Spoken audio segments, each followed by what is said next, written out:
नमस्कार दोस्तों, हूँ आपकी होस्ट वानी और आप सुन रहे हैं यूपीएससी करंट अफेयर्स डाइजेस्ट, जहां हर हफ्ता आपके लिए लाते हैं सबसे इम्पोर्टेंट करंट अफेयर्स जो आपके सिविल सर्विसेज एग्जाम प्रिपरेशन के लिए ज़रूरी है। तो चलिए शुरू करते हैं इस हफ्ते के ज़बरदस्त टॉपिक्स के साथ। नेशनल अफेयर्स और इंटरनेशनल अफेयर्स। पहले हम बातें करेंगे नेशनल अफेयर्स की।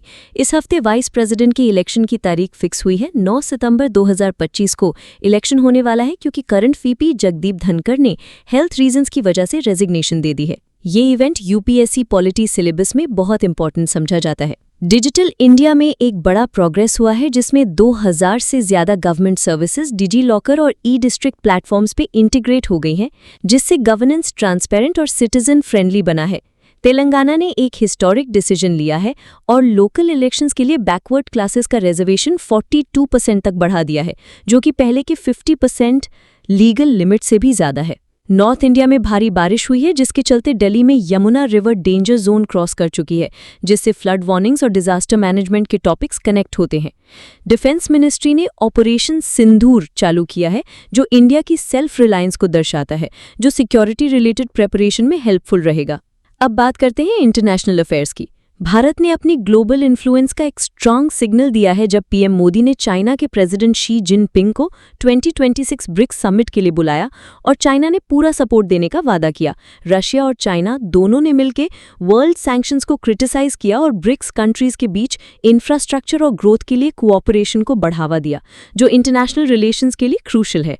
शी जिनपिंग ने मालदीव्स के प्रेसिडेंट के साथ बेल्ट एंड रोड इनिशिएटिव और फ्री ट्रेड एग्रीमेंट पर बात की, जो ये दिखाता है कि भारत अपने नेबर्स के साथ बहुत ही स्ट्रेटेजिक रिलेशनशिप बना रहा है। यूके ने अपनी माइग्रेशन पॉलिसी बहुत सख्त बना दी है, जिसमें इलीगल माइग्रेंट्स को डिटेंशन और तुरंत डिपोर्टेशन का रूल लाया गया है, जो गवर्नेंस और सोशल पॉलिसी में इंपॉर्टेंट है।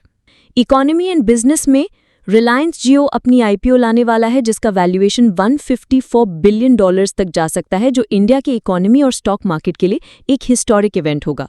चाइना ने अपने फर्टिलाइजर एक्सपोर्ट्स को अक्टूबर से रिस्ट्रिक्ट कर दिया है, जिसका इम्पैक्ट इंडिया के एग्रीकल्चरल इंपुट सेक्टर पर पेसिमिस्टिक हो सकता है।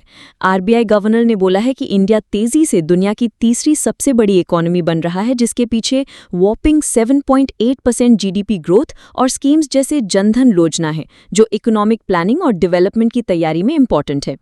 एनवायरमेंट एंड साइंस की बात करें तो इस हफ्ते भारत में बारिश काफ़ी ज़्यादा हुई है, जो 50 सालों के एवरेज से 109% ज़्यादा है, जो कि एग्रीकल्चर के लिए अच्छा है, पर फ्लड्स के चांसेस को भी बढ़ाता है। 7 सितंबर को टोटल लूनर एक्लिप्स यानी चंद्र ग्रहण हुआ, जिसे देश भर में साइंटिफिक और धार्मिक दोनों नज़रियों से देखा गया। वेस्टर्न घाट्स रीजन में एक रेड ड्रैगन फ्लाई स्पीशीज क्रोकोथेमिस एरिथ्रिया को दोबारा देखा गया है, जो एनवायरमेंटल कंजर्वेशन के लिए एक बड़ा पॉजिटिव डेवलपमेंट है। अब बात करते हैं स्पोर्ट्स की।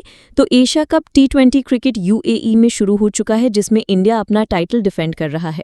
इससे क्रिकेट के अलावा sports as a tool for national pride और पॉलिसी पर बात करने को मिलेगा।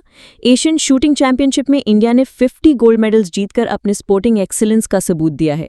दुलीप ट्रॉफी क्रिकेट टूर्नामेंट में नॉर्थ जोन ने सेमीफाइनल्स में एंट्री किया है, जहां आयुष बदोनी ने डबल सेंचुरी मारा है। मेंस एशिया कप हॉकी का टूर्नामेंट बिहार में चल रहा है, जिसमें इंडिया इंपॉर्टेंट मैचेस खेल रहा है, जिससे वर्ल्ड कप क्वालिफिकेशन पर फर्क पड़ेगा। साथ ही इंपॉर्टेंट डेज भी देख लेते हैं। नेशनल न्यूट्रिशन वीक 1 से 7 सितंबर तक मनाया गया, जिसका थीम था eat right for a better life, जो हेल्थ एंड वेलफेयर पॉलिसीज में यूपीएससी के GS2 और GS3 के लिए बहुत रेलेवेंट है। तो दोस्तों, ये था हमारा इस वीक का करंट अफेयर्स पॉडकास्ट। अगर आपको ये पॉडकास्ट पसंद आया तो ज़रूर लाइक करें, सब्सक्राइब करें और अपने दोस्तों के साथ शेयर करें। मैं हूं आपकी होस्ट वानी। मिलते हैं नेक्स्ट वीक नए टॉपिक्स, नए अपडेट्स के साथ। तब तक के लिए ऑल द बेस्ट। जय हिंद।